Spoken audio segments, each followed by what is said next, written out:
एक बार की बात है।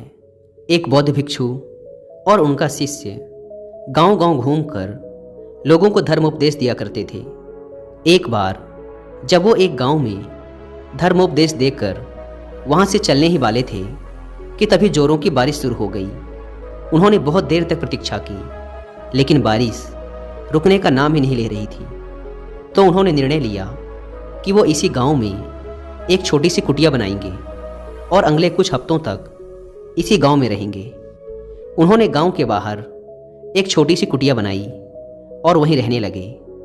लोगों को उन भिक्षुओं के मुंह से बुद्ध की शिक्षाओं को सुनना बहुत ही अच्छा लगता था। इसीलिए हर दिन बहुत से गांव वाले उनके उपदेश सुनने उनके पास आने लगे। गांव के लोग उन बौद्ध भिक्षुओं से गहरा स्नेह रखते और उन्हें बहुत मान सम्मान देते। वो उनके खाने की व्यवस्था भी करते और बहुत से गांव वाले तो उपदेश सुनने के पश्चात उन्हें कुछ उपहार भी देकर जाते। इस तरीके से बहुत दिनों तक वो बौद्ध भिक्षु और उनका शिष्य उस गांव में ठहरे रहे।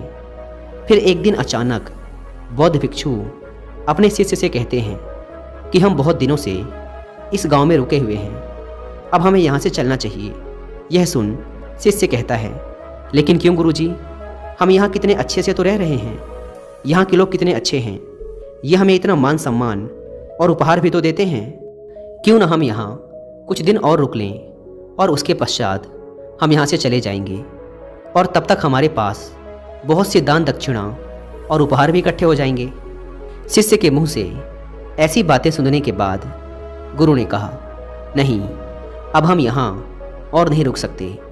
हम यहाँ पहले ही बहुत रुक चुके हैं और हमें धन और उपहारों के इकट्ठा करके करना भी क्या है। ये चीज़ें हम भिक्षुओं के किसी काम की नहीं हैं और हमें इनसे लगाव भी नहीं रखना चाहिए। हम तो त्याग के मार्ग पर चले हैं, फिर हमें इस धन का क्या करना है। गुरु ने शिष्य की आंखों में देखते हुए कहा, हम आज ही यहाँ से चलेंगे और जो कुछ भी उपहार में मिला है वो सब कुछ यहीं छोड़ दो और खाली हाथ मेरे साथ चलो।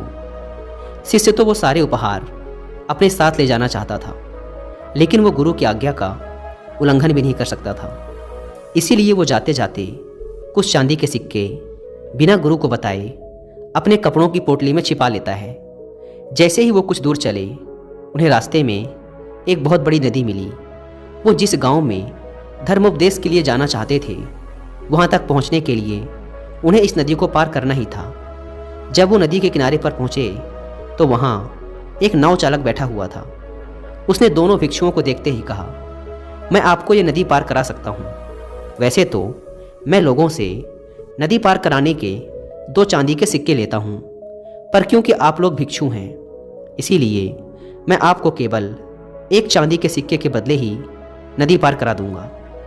क्योंकि भिक्षु और उनके शिष्य के पास चांदी के सिक्के नहीं थे, इसीलिए वो उस नाव चालक से बिना कुछ बोले चुपचाप नदी के किनारे आकर बैठ गए।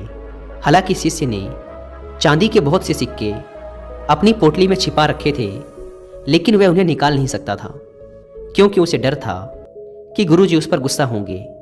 इसीलिए वो भी गुरु के साथ चुपचाप ये सोचकर बैठा रहा कि देखते हैं बिना सिक्कों के गुरुजी नदी कैसे पार करते हैं। लेकिन गुरु ये सोचकर किनारे बैठे रहे कि हो सकता है कुछ देर बाद ये नाव चालक खुद ही बिना सिक्कों के उन्हें नदी पार करा दे, या फिर जिस गांव से वो अभी आए हैं वहां का कोई इंसान यहां से गुजरे और उनके हिस्से का किराया भी नाव चालक को दे दे। लेकिन ना तो नाव चालक ने कुछ कहा और ना ही गांव का कोई शिष्य वहां से गुजरा। बैठे बैठे शाम हो गई, लेकिन डर के मारे ना तो शिष्य ने पोटली में से सिक्के निकाले और ना ही नाव चालक बिना सिक्कों के उन्हें नदी पार कराने के लिए तैयार था। अंधेरा होने लगा, लेकिन वो अभी बैठे हुए थे। यह देख नाव चालक ने उन्हें डराने की कोशिश की। उसने कहा, महात्मन, रात होने को है और रात में आप लोगों का यहाँ ठहरना खतरनाक हो सकता है, क्योंकि बहुत से खुखार जंगली जानवर रात में इस नदी में पानी पीने आते हैं और आपके साथ कुछ भी हो सकता है। इसीलिए या तो आप जहाँ से आए हैं वहीं वापस लौट जाएं, या फिर मुझे सिक्के देकर ये नदी पार करें और अपने गंतव्य तक पहुँचे। और वैसे भी कुछ देर बाद मैं भी अपनी नाव लेकर यहाँ से जाने वाला हूँ। जैसे ही शिष्य ने उस नाव चालक के मुंह से खतरे की बात सुनी, वह बहुत डर गया। उसने तुरंत ही अपनी पोटली में से 2 चांदी के सिक्के निकाले और नाव चालक को देते हुए कहा, कृपया हमें जल्दी से नदी पार करा दें। नाव चालक ने सिक्के लेकर उन्हें नदी पार करा दी। नदी पार करने के बाद गुरु ने कहा, जब मैंने तुमसे कुछ भी लेने के लिए मना किया था तो फिर तुमने ये चांदी के सिक्के क्यों रख लिए थे? तुमने मेरी बात क्यों नहीं मानी? शिष्य ने कहा, गुरुजी, अगर ये चांदी के सिक्के मेरी पोटली में नहीं होते तो हम बहुत बड़ी मुसीबत में पड़ सकते थे। रात का समय था और कुछ भी हो सकता था। इन सिक्कों ने ही हमें सुरक्षा दी है और आप धन्यवाद करने की बजाय मुझे डांट रहे हैं। यह सुन गुरु ने मुस्कुराते हुए कहा, जब तक ये सिक्के तुम्हारी पोटली में बंद थे तब तक हम मुसीबत में थे, लेकिन जैसे ही तुमने इन्हें बाहर निकाला मुसीबत खत्म हो गई। और मैं तुम्हें यही समझाने का प्रयास कर रहा था कि असली खुशी देने में है, त्याग में है। तुमने 2 सिक्कों का त्याग किया और परिणाम तुम्हारे सामने है। यह सुनते ही शिष्य को आभास हुआ। उसने बचे हुए चांदी के सिक्के गरीबों में बांट दिए और वो दोनों आगे बढ़ गए।